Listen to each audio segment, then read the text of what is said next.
So let's get into another conversation about hustle money, you know, fast money, you know, and it's not always about, selling drugs and things of that nature, but it is about, doing wrong deeds, like you can be gambling and that's fast money.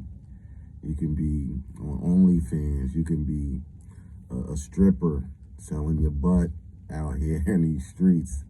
That's all fast cash. But one thing that a lot of people don't talk to you or tell you about is when you've been a hustler or you've been getting this fast money and you kind of living that street life, that you're not really building up a resume. So say you've been doing this for about like 5-10 years. You're a young buck coming up in the game. You just graduated high school or just left a couple years out of high school. You're in college. You've been selling whatever, you know what I mean, or you've been doing whatever it is, getting a little fast cash to make ends meet, and it's a lot of money. It's fast money, so it comes fast. It also leaves very fast, and you can't spend it in the ways that you would think that you could spend it in. Like if you selling and you hustling, you can't go past that 10K mark without getting that red flag, and then they're gonna wonder out where you've been getting this money from.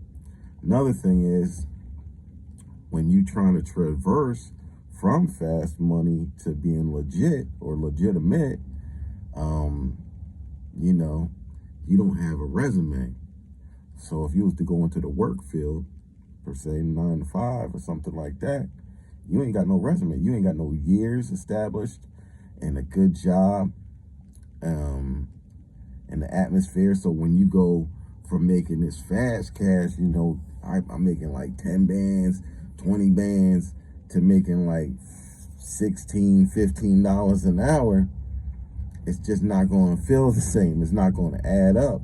So you can see like some people, even when I was coming up, you'll see a dude like 30-40, like, yo, he got locked up or whatever. He had to change his life. Now he's doing it the right way, and he's seeing that he has to start from ground zero. You making less than a lot of young bucks out here that's been working the 9 to 5, that's been building their resume, that's been trying to establish themselves up to be greater. So you have to know that that's downfall. Another way, like even if you was to try to change your money up and have a portfolio, if you ain't got the right type of cash to make it happen from bad to good, then you still jammed up. And a lot of people don't understand